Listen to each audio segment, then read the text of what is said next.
हरे कृष्णा आप सभी को। आज हम सुनेंगे वैशाख मास में तुलसी सींचने की कथा। कैसे हुआ एक ब्राह्मणी का उद्धार। वैशाख मास में तुलसी सूखने सींचने की कहानी हिंदू धर्म में अत्यंत महत्वपूर्ण मानी जाती है।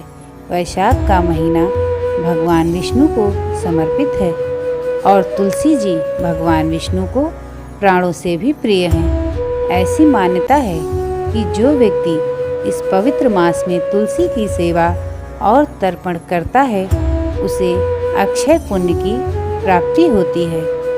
प्राचीन काल की बात है, एक नगर में एक ब्राह्मणी रहती थी जो बहुत ही धर्मपरायण और सात्विक विचारों वाली थी। वह वैशाख मास के महात्म्य को भली भांति जानती थी। वैशाख का महीना तपते सूर्य और गर्मी का प्रतीक है, इसलिए इस मास में जलदान और पौधों को सींचने का विशेष महत्व है। वह ब्राह्मणी प्रतिदिन ब्रह्म मुहूर्त में उठकर गंगा स्नान करती और लौटते समय विधि विधान से तुलसी के पौधे को जल अर्पित करती थी। उसी नगर में एक बुढ़िया रहती थी जो स्वभाव से थोड़ी कठोर और संकीर्ण विचारों वाली थी। ब्राह्मणी जब तुलसी को जल चढ़ाती तो वह बुढ़िया अक्सर उसे टोकती और कहती, तुम व्यर्थ में इतना जल क्यों बहाती हो, इससे क्या प्राप्त होगा। ब्राह्मणी विनम्रता से उत्तर देती, माता तुलसी को जल सींचने से भगवान विष्णु प्रसन्न होते हैं और घर में सुख शांति का वास होता है। वैशाख मास शुरू होते ही ब्राह्मणी ने संकल्प लिया कि वह पूरे माह तुलसी जी को ठंडे जल से सींचेंगी और शाम को घी का दीपक जलाएंगी। वह तुलसी माता से प्रार्थना करती, हे तुलसी माता, आप श्री हरि की प्रिय हैं, मुझ पर अपनी कृपा बनाए रखें और मेरे जीवन के समस्त पापों का नाश करें। बुढ़िया की ईर्ष्या और घटनाक्रम जैसे जैसे वैशाख का महीना आगे बढ़ा, तुलसी का पौधा ब्राह्मणी की सेवा से अत्यंत हरा भरा और दिव्य हो गया। ब्राह्मणी की श्रद्धा देखकर नगर के अन्य लोग भी तुलसी का पूजन करने लगे। यह देखकर बुढ़िया के मन में ईर्ष्या उत्पन्न हो गई। एक दिन जब ब्राह्मणी जल लेने गई थी तब बुढ़िया ने गुस्से में आकर तुलसी के पौधे को जड़ से उखाड़ने का प्रयास किया और उसे नुकसान पहुंचाया। किंतु चमत्कार यह हुआ कि जितना अधिक बुढ़िया उसे कष्ट पहुंचाने की कोशिश करती, तुलसी का पौधा उतना ही अधिक खिल उठता। वैशाख की तपती धूप में भी वह पौधा दिव्य शीतलता प्रदान कर रहा था। अंततः वैशाख पूर्णिमा का दिन आया जो इस व्रत की पूर्णता का दिन था। समय बीतता गया और एक दिन उस ब्राह्मणी और बुढ़िया दोनों की मृत्यु का समय एक ही दिन आया। बुढ़िया ने जीवन भर ना तो कभी दान किया था और ना ही कभी तुलसी की सेवा की थी, बल्कि उसने तो तुलसी भक्त को भी परेशान किया था। उसे ले जाने के लिए भयंकर रूप वाले यमदूत आए। बुढ़िया डर से कांपने लगी।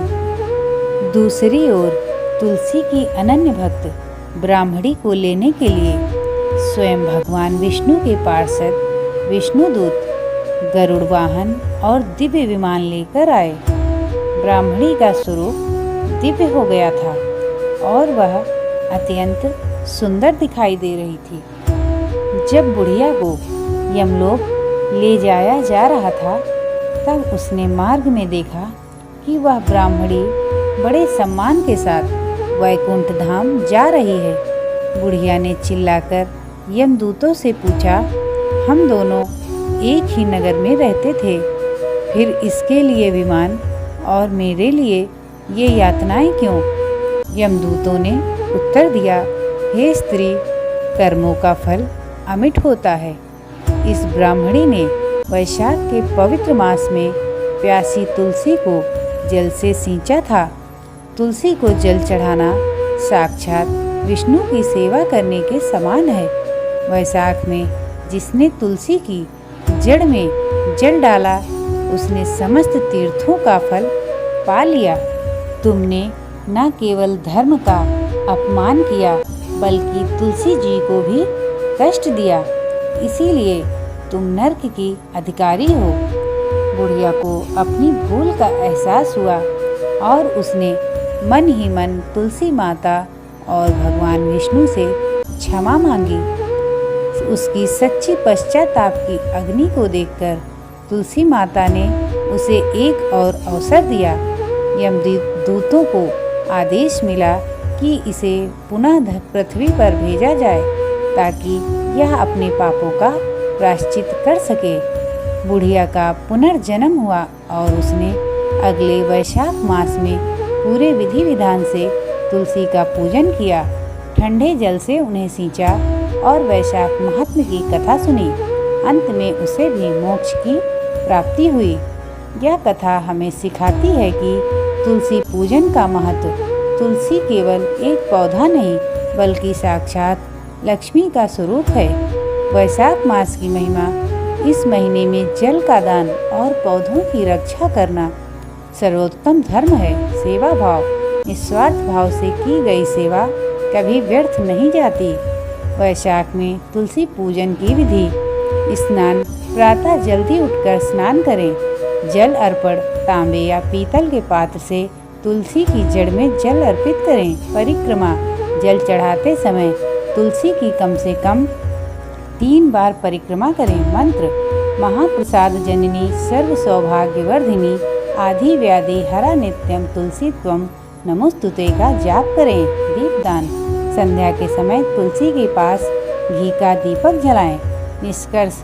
जो मनुष्य वैशाख के महीने में इस तुलसी सींचने की कथा को पढ़ता या सुनता है उसके घर में कभी अन्न धन की कमी नहीं होती।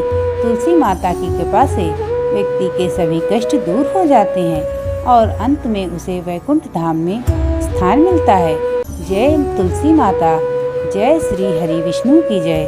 अगर ये कहानी आपको अच्छी लगे तो वीडियो को लाइक और चैनल को सब्सक्राइब कीजिए। धन्यवाद।